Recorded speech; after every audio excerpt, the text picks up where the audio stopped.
siglos de la naturaleza se cumplen. Bueno, creo que ya vamos a comenzar quizás un poco antes, en la época de lluvias.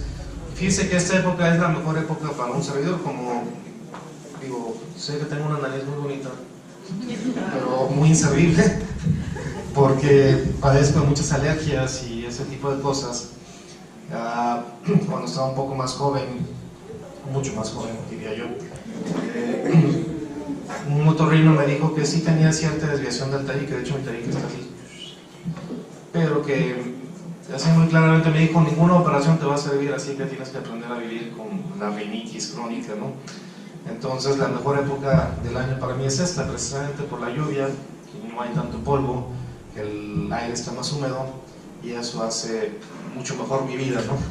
En esta época. Ya después de esto pues empiezo ya a batallar con, y ustedes lo han visto, ¿no? Con tos, gripa y con todo lo que puede referirse a enfermedades respiratorias. El día de hoy, créanme por favor, concédanme el beneficio de la duda, de que vamos a hablar acerca de las madres, pero lo vamos a enfocar de otra manera. Entonces ténganme paciencia, no empecemos a torcer los ojitos de que no, ya el hermano empezó a disvariar, y mucho menos. Pero bueno, vamos a hablar acerca del peso de la maternidad como un sacrificio vivo delante del Señor. Y quisiera comenzar con un tema que es muy importante.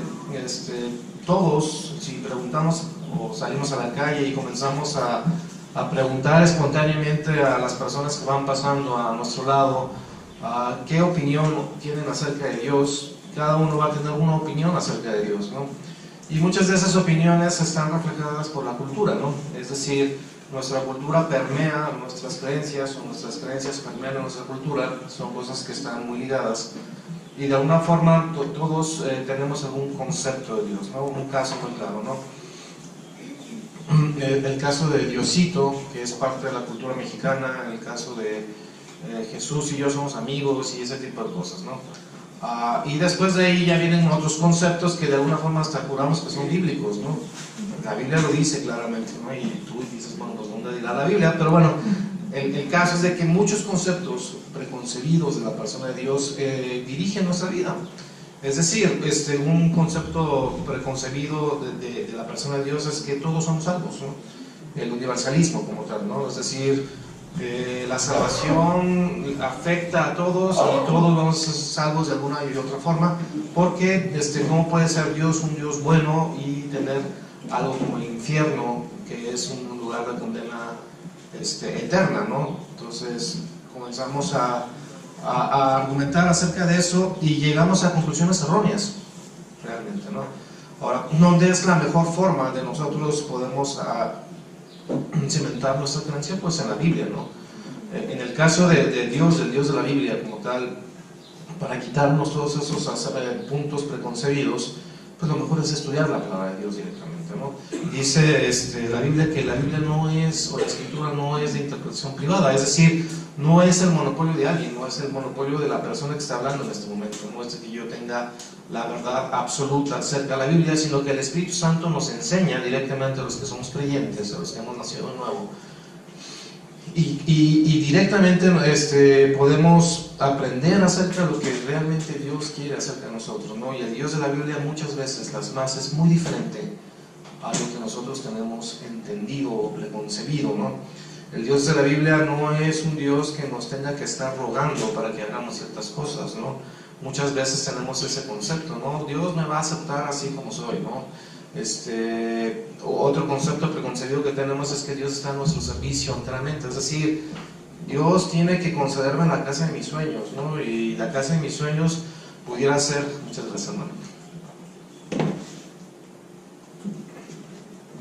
pudiera implicar hasta situaciones no necesariamente correctas o éticas delante del Señor, pero de cualquier forma nosotros estamos encaprichados y pretendemos o pensamos que Dios es un genio que solamente le frotamos la lámpara y está para cumplir nuestros caprichos, ¿no? Esto suena muy duro, pero realmente lo es decir, sucede en esta sociedad actual. La teología que tiene que ver con la prosperidad va en ese sentido, ¿no? Que Dios de alguna forma tiene que cumplir los caprichos de mi alma o de mi esencia, y así es como vivimos, ¿no? Vivimos en ese sentido.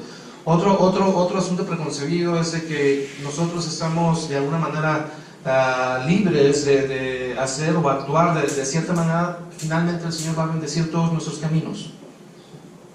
Y eso no necesariamente es cierto, ¿no?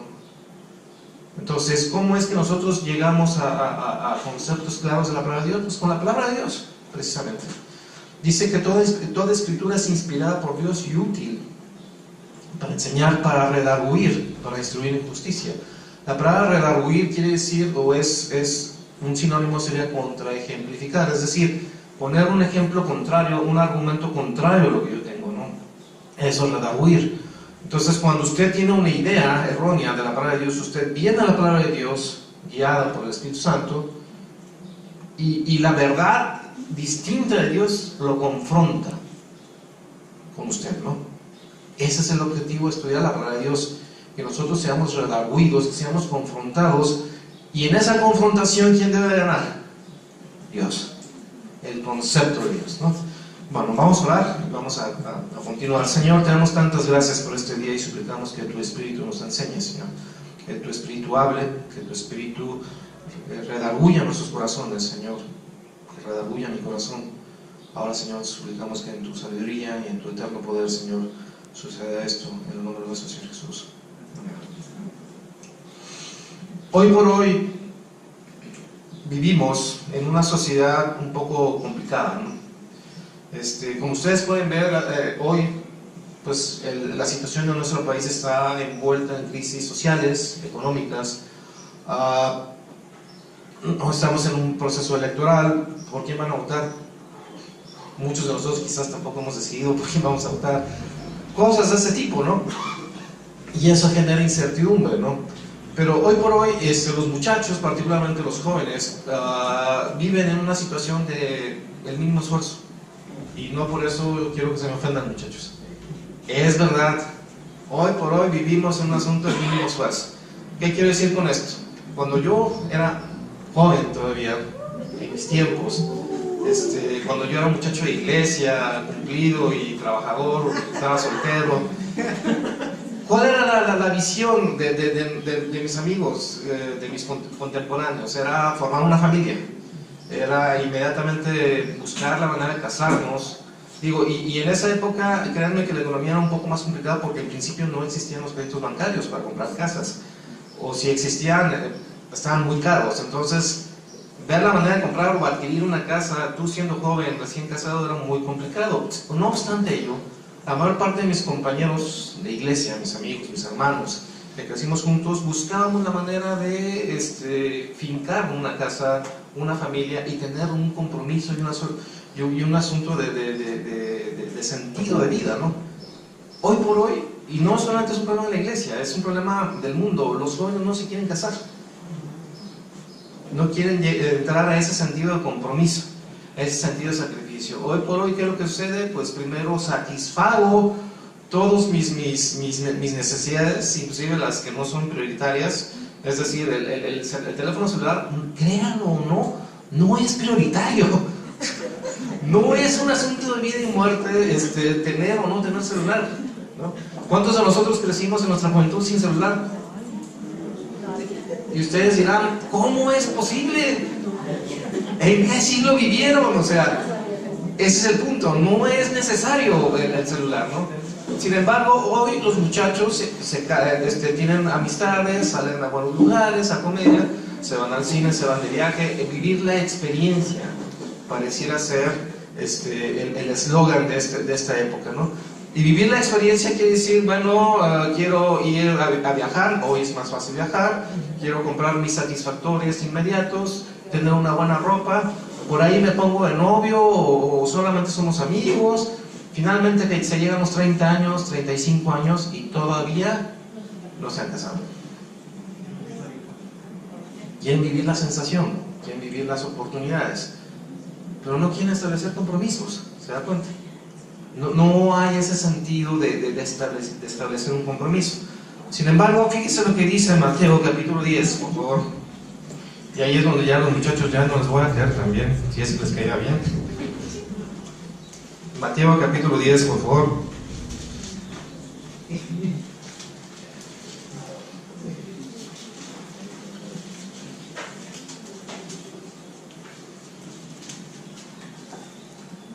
Fíjense, el versículo 16 dice: aquí yo os envío como ovejas en medio de lobos, sed pues prudentes como serpientes y sencillos como palomas, y guardaos de los hombres, porque os entregarán a los concilios, y en sus sinagogas os azotarán, y aún ante gobernadores y reyes seréis llevados por causa de mí, para testimonio a ellos y a los gentiles. Mas cuando os entreguen, no os preocupéis por cómo o qué hablaréis, porque en aquella hora os será dado lo que habéis de hablar. Porque no sois vosotros los que habláis, sino el Espíritu de vuestro Padre que habla en vosotros. El hermano entregará a muerte al hermano, y el padre al hijo, y los hijos se levantarán contra los padres y los harán morir. Y seréis aborrecidos de todos por causa de ¿qué? De mi nombre. Mas el que perseverará hasta el fin, este será salvo. ¿De qué está hablando? ¿Y quién está hablando? Está hablando Jesús, nuestro Señor, el que decimos que es nuestro Dios. ¿Y qué está hablando? Está hablando del precio que se debe de pagar por ser creyente. Evidentemente aquí está enviando una misión específica a ciertas personas, pero lo podemos tomar de una forma muy general. Está hablando del compromiso que uno adquiere siendo ¿qué? Creyente, su discípulo. ¿Usted se considera discípulo de Jesús? Este texto le viene a usted, este pasaje. ¿Por qué? Porque está hablando de que los cristianos como tal, una de las características es que van a ¿qué? A sufrir.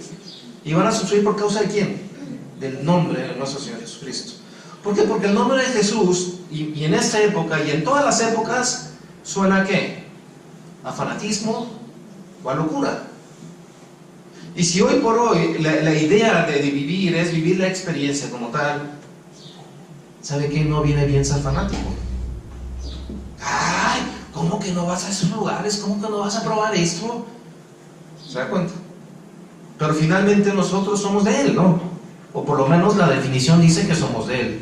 Y dice que el propósito de vida, escuche muy bien, el propósito de vida del creyente es ¿qué? Sufrir por el nombre de Cristo. Ahora, fíjese lo que continúa diciendo. Dice el versículo 26: así que no lo temáis, porque nada hay encubierto que no haya de ser manifiesto, ni oculto que no haya de saberle. El versículo 28: y no temáis a los que matan el cuerpo, mas al alma no pueden matar. Temed más bien a aquel que puede destruir el alma y el cuerpo en el infierno. ¿De quién se está hablando? De Dios. No se confundan. Dice que no le tema a aquellos que solamente pueden matar el cuerpo. ¿Quién es el que tiene el poder sobre la vida y sobre el infierno también? Dios. Está hablando de juicio. Témale a aquel que no solamente lo puede matar a usted, sino además en el juicio lo puede llevar ¿a dónde? Al infierno. Su temor tiene que ser ¿con quién? Con Dios. Témale más a no proclamar el nombre de Dios que a lo que digan ¿quiénes? Los hombres. Esa es la idea. Dice versículo 30: pues aún vuestros cabellos están todos contados. Quiere decir Dios que no obstante exista el sufrimiento y nosotros seamos llevados como corderos al matadero por causa del nombre de Cristo, aún en eso Dios está en control. Y usted puede decir: ¿cómo puede ser? ¿Cómo puede ser que sufran los cristianos y no obstante que sufran, Dios siga en control del asunto? Pues sí, es así. Porque al final ese sufrimiento es para la gloria de ¿quién? Del nombre de Dios. Y por supuesto que Él tiene control de eso. Ahora fíjense lo que dice: así que no temáis, más valéis vosotros que muchos pajarillos. Versículo 39: el que halla su vida, o el que salva su vida, la perderá, y el que pierde su vida por causa de mí, ¿qué va a hacer? La va a hallar. O sea, dicho de otra forma, si tú buscas el propósito de tu vida en ti mismo, la vas a perder. Tu vida será un perfecto desperdicio. Y además no solamente va a ser un perfecto desperdicio, sino que tú estarás en el ojo del juicio ¿de quién? De Dios. Sin embargo, si tú pierdes tu vida, cedes tu vida por el nombre de Dios, ¿qué va a suceder? La hallarás. ¿Cuál es el propósito de tu vida? ¿Cumplir todos tus satisfactores? ¿Todos? ¿Llevar una vida llena de confort? ¿Que no me duela nada? ¿No tener ningún compromiso en esta vida para no estresarte? Digo, si es así, estás perdiendo tu vida. si el propósito de tu vida es el nombre de Dios, cueste lo que cueste, implique lo que implique, estás dañando la vida. ¿Se da cuenta? ¿Cuál es el propósito de tu vida? ¿A qué viniste el día de hoy a la iglesia? Y sigue diciendo, versículo 34, no pienses que he venido para traer paz a la tierra. No he venido para traer paz sino espada, porque he venido para poner en disensión al hombre contra su padre, a la hija contra su madre y a la nuera contra su suegra. Bueno, esa disensión ya existía. Y los enemigos del hombre serán ¿quién? Los de su casa. El que ama a padre o madre más que a mí no es digno de mí. El que ama a hijo o hija más que a mí no es digno de mí. Y el que no toma su cruz y me sigue no es digno de mí.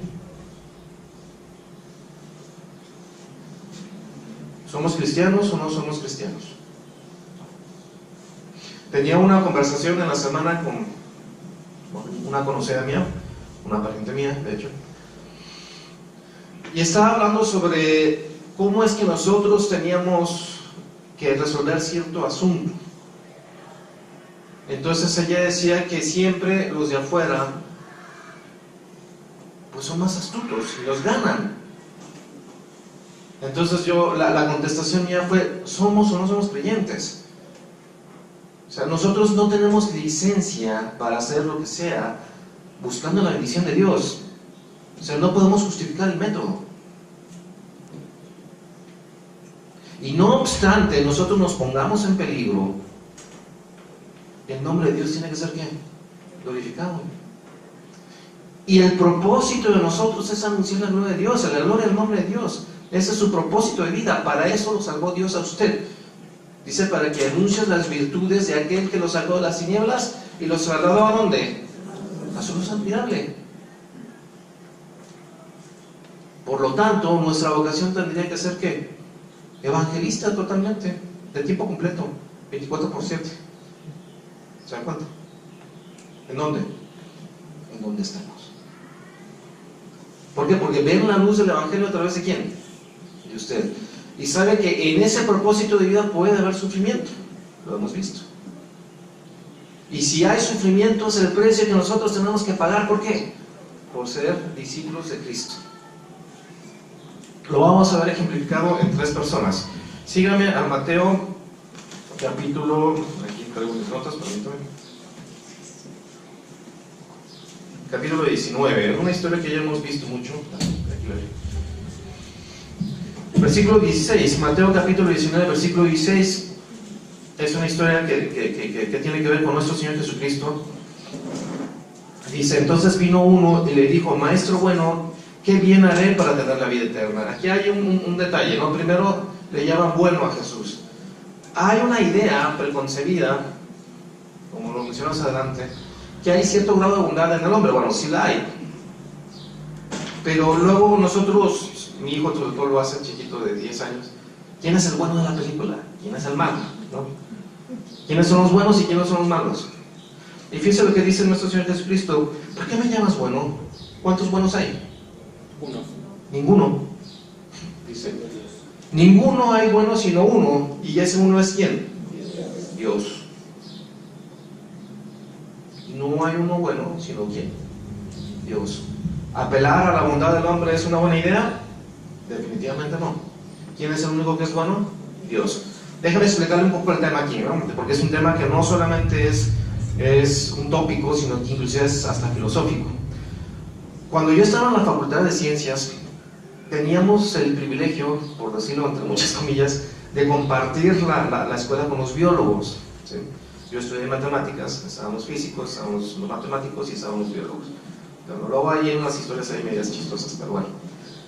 Los biólogos en esta época de verano iban a Mismaloya, o van todavía a Mismaloya, que es una playa que está ahí por la Sierra de Manantlán, ahí por Puerto Vallarta, más o menos. Si usted ha ido a esos lugares, se da cuenta que las tortugas marinas desovan en esa playa y se reproducen ahí. Yo nunca he comido huevo de tortuga, pero dicen que es bueno. Dicen que tiene mucho colesterol, pero que es bueno. Entonces parece ser que es un producto muy preciado. Entonces hay gente que se dedica a asaltar los nidos de tortuga y comérselas. Entonces estos muchachos, en una muy buena intención, pues agarraban, veían dónde estaban los nidos y los movían del lugar. Los marcaban con una banderita y ellos decían que estaban contribuyendo a la no extinción de la tortuga marina. Un día de estos hicieron un congreso ahí en la Facultad de Ciencias y trajeron al doctor Salvador Cifuentes, me acuerdo muy bien, un biólogo muy destacado en México, ¿no? Y obviamente ya ve las bromas pesadas, el bullying en la escuela, los matemáticos decíamos que decían yo, ¿no? Me reía yo, decían que los biólogos no sabían de nada y los biólogos decían, no, pues es que nosotros sí hacíamos cosas y todo esto. Hacen su congreso, nosotros vamos, pues quizás no teníamos mayor cosa que hacer en la escuela, pues fuimos. Y lo primero que les dijo el doctor Cifuentes es, ustedes están acabando con la tortuga. Y todos nos quedamos, para nosotros, obviamente los matemáticos y los físicos estábamos muertos de la risa. ¿Por qué? Porque ellos, al mover el huevo, el nido, cambiaban la temperatura del nido. Y el sexo de las tortugas está determinado por la temperatura. ¿Qué es lo que estaba sucediendo? Estaban generando una sobrepoblación de machos. ¿Se da cuenta? Entonces, ¿qué es lo que iba a suceder? Pues la tortuga se estaba extinguiendo. ¿Qué es lo que trato de decir con esto? ¿Era una buena intención? Por supuesto que lo era. Pero ellos no midieron el alcance. ¿Se da cuenta? La bondad es en alcance y en intención, ¿no? Lo que estaban haciendo era malo, totalmente malo. ¿Quién es el único que puede medir todos los alcances de sus propios actos? Dios. ¿Quién es el único que tiene una intención buena en esto? Es Dios. ¿Por qué? Porque la intención de Dios es la gloria de su propio nombre. La intención de la bondad de Dios radica en su propio nombre. Por lo tanto, si nosotros queremos hacer buenos actos, tendríamos que estar alineados ¿a quién? A la persona de Dios. ¿Por qué? Porque en ese momento, al alinearnos a la voluntad de Dios, nuestros actos van a ser buenos en alcance, actos regidos por la voluntad de Dios, y en intención. La intención sería ¿qué? Glorificar el nombre de Dios. Y este muchacho, más bien lo que quería era aprobación. ¿Se da cuenta? Porque dice, entonces vino uno y le dijo, maestro bueno, ¿qué haré yo para tener la vida eterna? Y nuestro Señor Jesús dice, guarda los mandamientos. Y él dice, los he guardado desde mi juventud, pero creo que me hace falta algo. ¿Sí? O sea, todavía hasta le concedió a nuestro Señor Jesucristo el beneficio de la duda. Lo siguiente es totalmente devastador, porque dice, Jesús le dijo, en otro texto paralelo dice que Jesús lo amó. Dicho de otra forma, diciendo, ay, ternurita. Dice, si quieres ser perfecto, anda, vende todo lo que tienes y dalo a los pobres y tendrás tesoro en el cielo, y ven y sígueme. Es devastador, totalmente devastador, porque lo que le está diciendo este muchacho, todas tus posesiones no sirven de nada, tus intenciones no sirven de nada. Tienes que desprenderte del amor de las cosas, renunciar a las cosas y seguirme, cueste lo que cueste. Es duro, durísimo, porque sus mismos discípulos le dijeron, bueno, entonces ¿quién podrá ser salvo? ¿Quién puede renunciar al amor a las cosas, a la seguridad de esto, al confort, al dinero? ¿Usted puede renunciar al dinero? ¿Usted puede renunciar al confort? Tirar su celular y decir no más. Y ya los muchachos piensan, no, hermano, ¿cómo? ¿Usted puede hacer eso?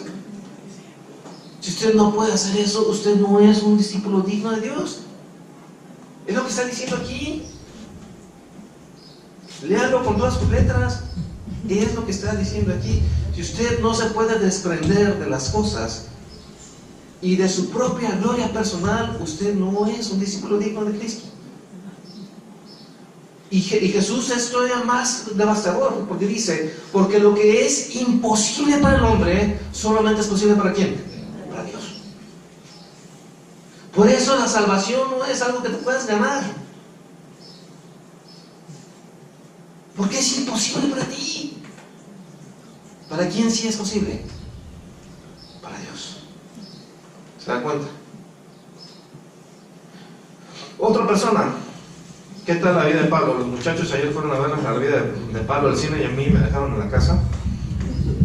Pero bueno, no les guardo rencor. Vamos a Hechos capítulo 19, por favor.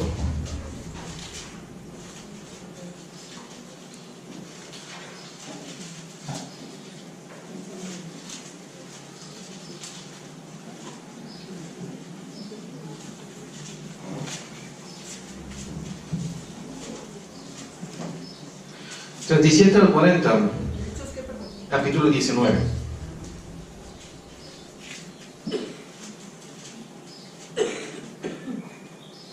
No, perdón, me equivoqué.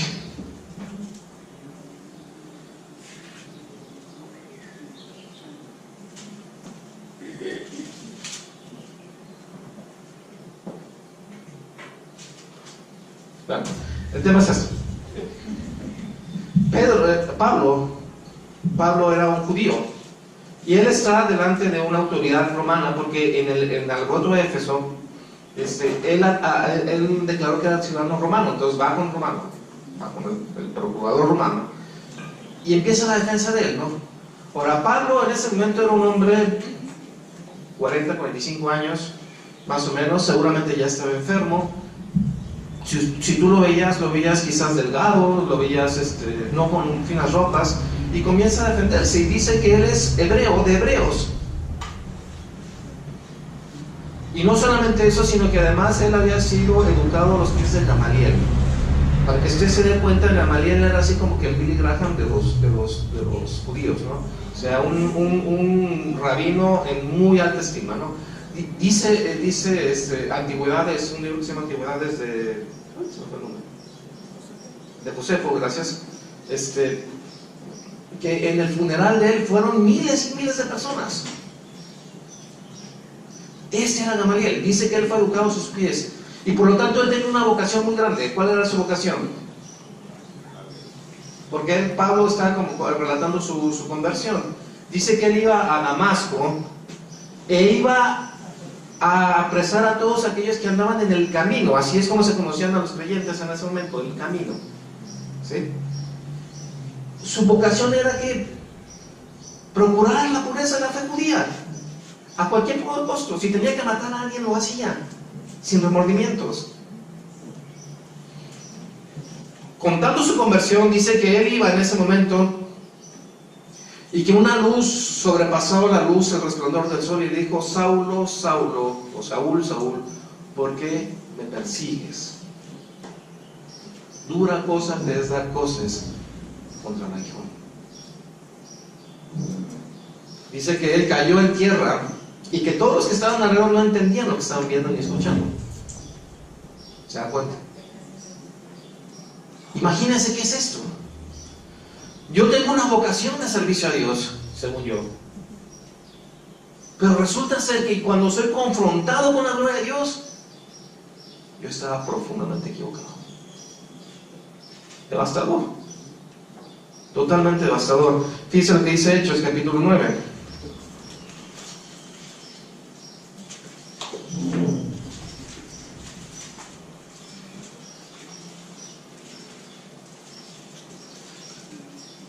Versículo 5.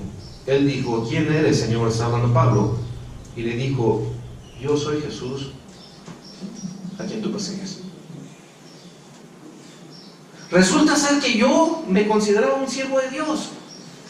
Y resulta ser que yo pensaba que todas mis acciones eran al servicio y la gloria de Dios. Y resulta ser que más bien yo era un freno para la gloria de Dios. Y estaba luchando en contra de ¿quién? De Dios. Versículo 11. Y el Señor le dijo a otra persona que se llamaba Ananías: levántate y ve a la calle que se llama derecha y busca en casa de Judas a uno llamado ¿quién? Saulo de Tarso. ¿Usted cree que Ananías no sabía quién era? Por supuesto que sabía quién era, ¿no? Ahora fíjense lo que dice: porque aquí él ora y ha visto en visión a un varón llamado Ananías que entra y le pone las manos encima para que recobre la vista. Él iba por un camino y su camino estaba equivocado. Dios lo confronta y le dice: estás totalmente equivocado, estás luchando en contra mía. ¿Qué es lo que había estado haciendo Pablo ahí? Orando. Diciendo: Señor, ¿qué pasó? O sea, ¿en qué me equivoqué? ¿Qué sucede? Fíjese lo que dice el versículo 15. Y el Señor le dijo, porque Ananías se queja, obviamente: no, pues si voy allá, me va a matar, ¿no? Fíjese lo que él dijo: ve, porque instrumento escogido me es para llevar mi nombre en presencia de los gentiles y de reyes y de los hijos de Israel, porque yo le mostraré cuánto es necesario padecer por mi nombre. ¿Cuánto es necesario padecer por mi nombre? ¿A qué renunció Pablo? A todo. A todo. Renunció a su posición. Él era fariseo y al parecer era uno de los principales de los fariseos. Probablemente él estaba destinado a ser inclusive hasta el Sanedrín. Agarra todo ese currículum, rómpelo, no sirve de nada. ¿A quién más renunció Pablo? Pues a toda una vocación, a una religión. Se da cuenta que su religión estaba limitada, llegaba hasta cierto punto. Dice, en 2 Corintios, él hablando de sí mismo, que varias veces lo azotaron con varas, estuvo en naufragios, fue azotado 40 veces menos una, sufrió persecución, sufrió desnudez, angustia. Dice que eso todo lo hizo por el nombre de Cristo. Y fíjese cómo él concluye ya sus días, Hechos capítulo 20. Versículo 24, un texto que hemos oído muchas veces, dice: porque de ninguna cosa hago caso, ni estimo preciosa mi vida. ¿Para quién? Para mí mismo. Él renunció a su vida con un propósito, dice: con tal que acabe mi carrera. ¿Con qué? Con gozo. Pero ¿cómo vas a acabar tu carrera con gozo, Pablo? ¿Qué gozo hay en que te azoten? ¿Qué gozo hay en que estar en prisión? ¿Qué gozo es estar en naufragio? ¿Qué gozo tiene que te muerdan serpientes? ¿Qué gozo tiene que estés perseguido y angustiado? Acabar mi carrera con gozo. Con gozo.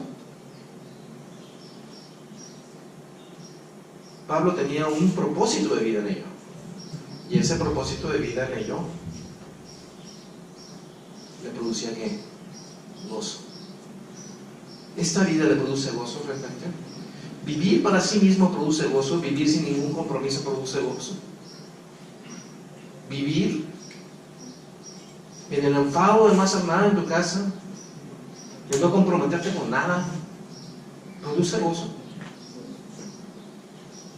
A Pablo le producía profundo gozo vivir y morir por Cristo.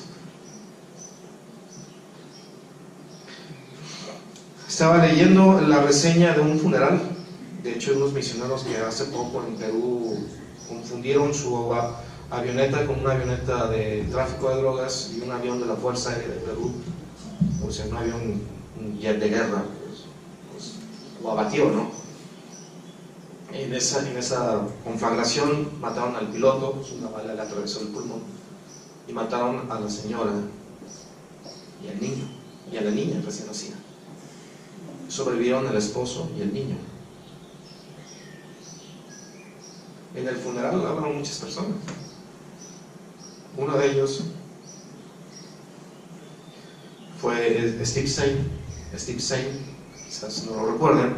¿Se acuerdan que hubo algunos misioneros en Ecuador que mataron en los años 50? Uno de ellos era el papá de este muchacho. Y en el funeral, hablando él dijo lo siguiente: dice, en el mundo normalmente la circunstancia está por encima del gozo, pero esto es vacío. Dentro de los cristianos el gozo está por encima de la circunstancia, y esto es cierto. Uno puede decir, bueno, qué desperdicio de vida. Este hombre pues vio cómo mataban a su esposa y a su hija. ¿Por qué? La respuesta está aquí: porque los discípulos de Cristo no estiman su vida como preciosa para sí mismos, sino que siguen su carrera para alcanzar ¿qué? Gozo. El gozo de la presencia de Dios en nuestras vidas. ¿Cuál es su propósito de vida? ¿Qué es lo que quiere alcanzar con ella? Por último, vamos a ver otra vida Para ello quisiera que me acompañara el libro de Lucas.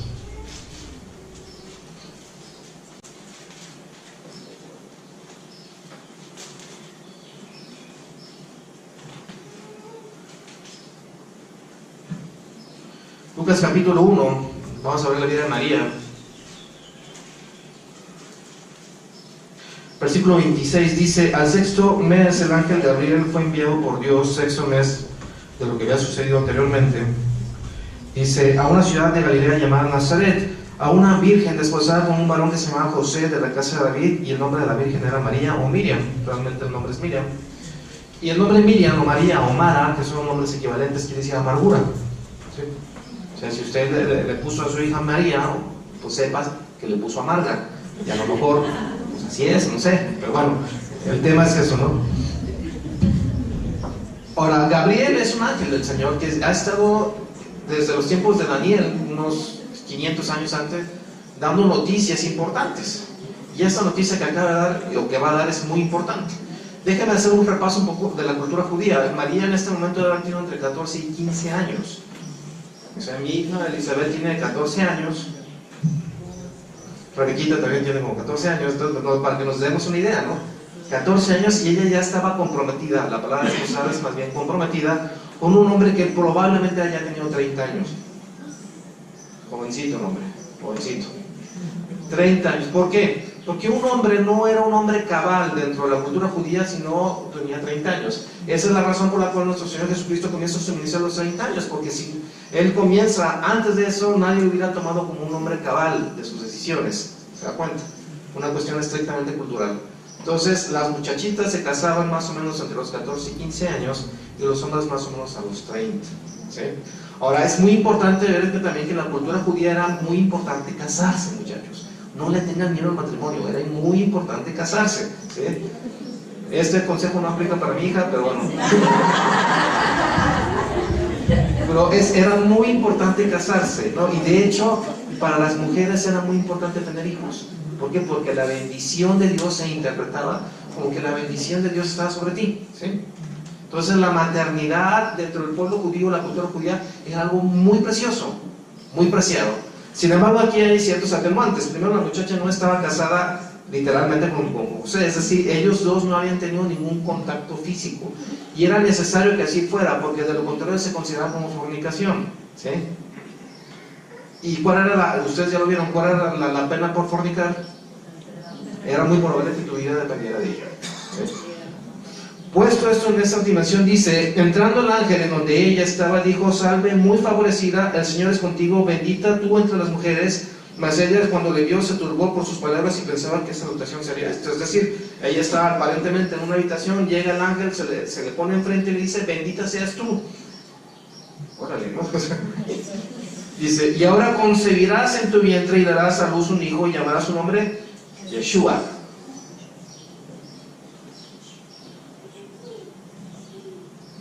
¿Cómo? ¿Se da cuenta? Y dice, fíjese, no nomás el que vas a quedar embarazada, sino además, ¿quién es el ser que va a estar dentro de ti? Dice, y este será grande y será llamado Hijo del Altísimo. Ya estamos hablando de proporciones divinas. ¿Sí? No es un profeta el que está dentro de ti, es Hijo del Altísimo. No hay un ser vivo que pueda tener este título, Hijo del Altísimo. Y el Señor Dios le dará el trono de David, su padre. ¿De quién está hablando? El Mesías. Tú vas a ser la madre del Mesías, dice. Y reinará sobre la casa de Jacob para siempre, y su reino no tendrá ¿qué? Fin. ¿Qué tal? Ahora María, lo lógico, pregunta, bueno, ¿cómo va a ser esto si yo nunca he estado con un hombre? Pero aquí hay demasiadas implicaciones. Era una muchachita, 14, 15 años. Su vida estaba en peligro. O sea, esto no fue solamente así, o sea, su vida estaba en peligro. Y ella seguramente pudo haber pensado 1000 razones, y quizás todas válidas, para decir que no. ¿Y usted pondría a su hija en peligro nada más porque sí?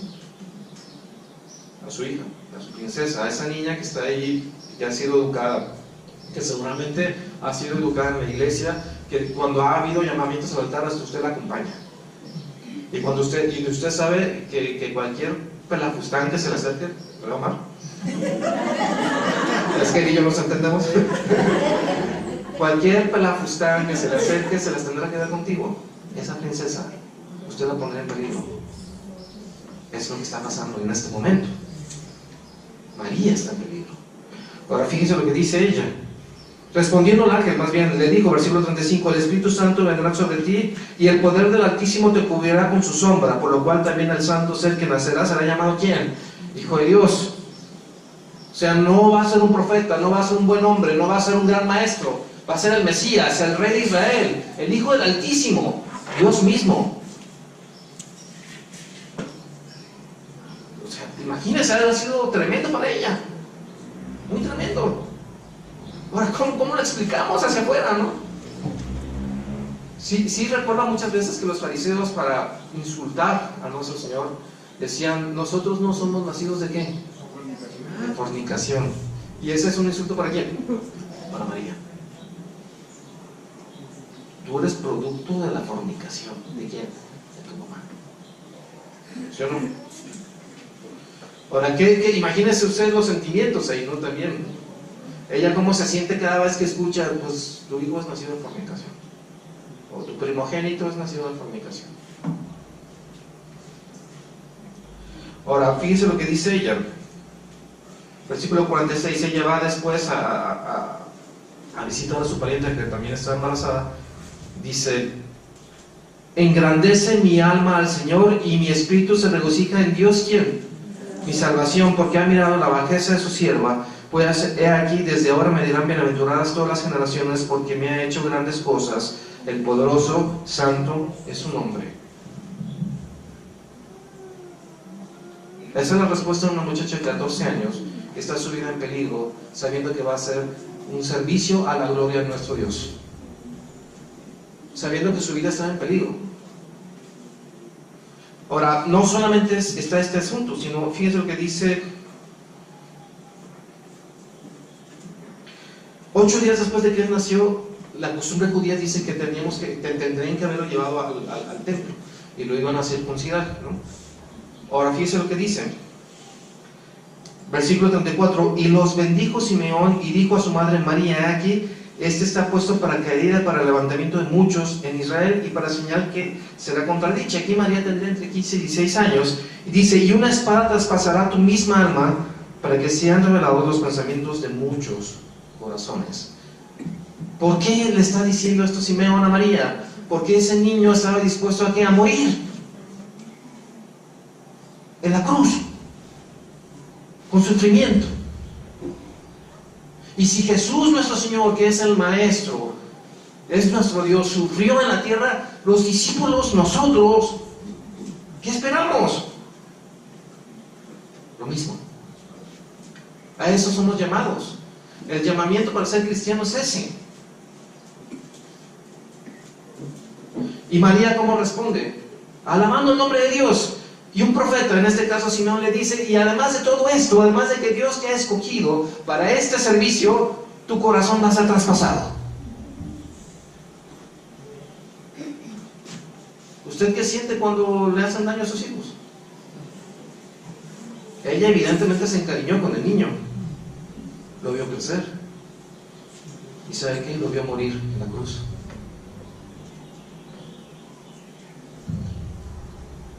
Cuando le entregan el bebé a usted en brazos, ¿qué hace? Pues lo ve uno bonito, lo ve hermoso, precioso, casi le salen alitas de ángeles. ¿Y usted qué pensaría si la enfermera dice, ¿sabe qué? Usted va a sufrir. Porque este niño va a ser puesto para sufrir. Y usted va a sufrir con él. ¿Usted qué haría? Ah, ya no le gustó, ¿verdad? Esto es lo que está sucediendo. Esto es lo que está sucediendo.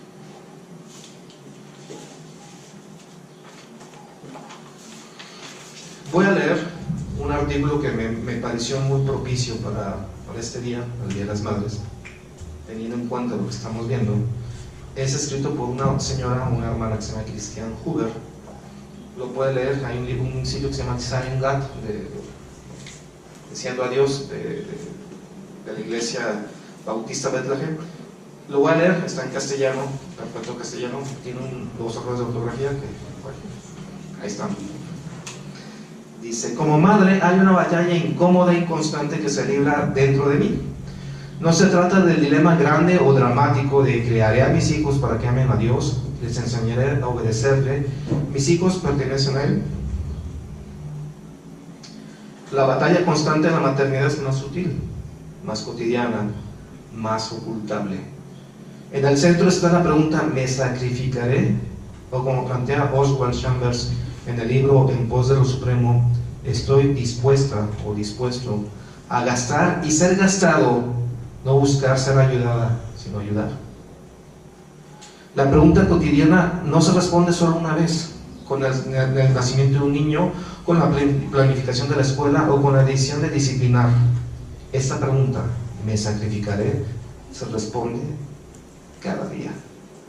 Se responde cuando un niño se despierta temprano con alguna necesidad e interrumpe mi hora a solas con el Señor. Se responde cuando un niño enfermo me impide la veneración y la interacción adulta en la iglesia los domingos en la mañana. Se responde cuando estoy emocionalmente apagada, pero el comportamiento de un niño requiere mi respuesta paciente y decidida. Se responde casi en cada momento del proceso de educación para el control de los esfínteres. Se responde cuando sistemáticamente enseño a mi hijo con necesidades especiales cómo interactuar con los demás. En la maternidad, la pregunta cotidiana se responde cada vez que la necesidad o la preocupación de un niño debe estar antes que la mía, lo que sucede la mayoría de las veces. Con demasiada frecuencia me ocupo de tareas necesarias: dejar la cocina para ayudar con los botones de los pantalones, cortar una llamada telefónica para buscar un juguete, excusarme de una conversación en la iglesia para llevar a los niños cansados a casa para que descansen, mientras mi corazón se queja: si solo tuviera un momento para completar una tarea o mantener una conversación adulta sin ninguna interrupción. No obstante, la pregunta cotidiana no se refiere solamente a lo que yo hago, sino también a mi actitud. Brindaré gozosamente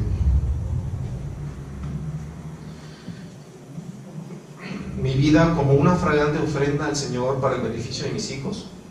¿Serviré a mis hijos como una obligación o un deber, o les serviré como si sirviera al propio Dios? ¿Me aniquilaré a mí misma a fin de poder vivir en Dios el llamamiento específico que Él me ha hecho con ser madre? La pregunta cotidiana debe ser respondida cotidianamente, porque la maternidad no consiste tanto en los grandes actos dramáticos de sacrificio, sino en los pequeños actos cotidianos, a menudo invisibles. Porque podemos tener un hogar limpio y niños obedientes y no sacrificarnos. Porque somos fácilmente engañados para pensar que podemos vivir para nosotros mismos y ser fieles a Dios en nuestro ministerio como madres. Jesús dijo que quienes viven para sí mismos tendrán, de hecho, una vida frustrante. Pero quienes pierdan su vida por su causa, realmente experimentarán la vida. Como padres, nuestra propia muerte por la causa de Cristo no solo fructifica en nuestros corazones, sino que produce fruto en los corazones de nuestros niños. Frutos que crecen por el poder de Dios. Elijamos entonces darnos a nosotros mismos gozosamente para nuestros hijos, todos los días. Porque nosotros que vivimos siempre estamos siendo entregados a muerte por causa de Jesús, para que también la vida de Jesús se manifieste en nuestro cuerpo mortal. 2 Corintios 4:11. Oremos. Señor, te damos tantas gracias por tu amor. Te damos gracias, Señor, porque en el sacrificio de nuestro Señor Jesús, Señor, hay salvación. Pero también esa salvación, ese llamamiento, Señor, hacia ti, implica renunciar a nuestra vida, Señor. Te damos gracias por esto y te damos gracias por las madres, Señor, hoy que celebramos su día, Señor, y te damos gracias porque es un ejemplo de un amor de sacrificio, Señor, que en el llamamiento que tú les has hecho, Señor, hemos sido bendecidos todos, Señor. Te damos gracias por tu amor, Señor Jesús.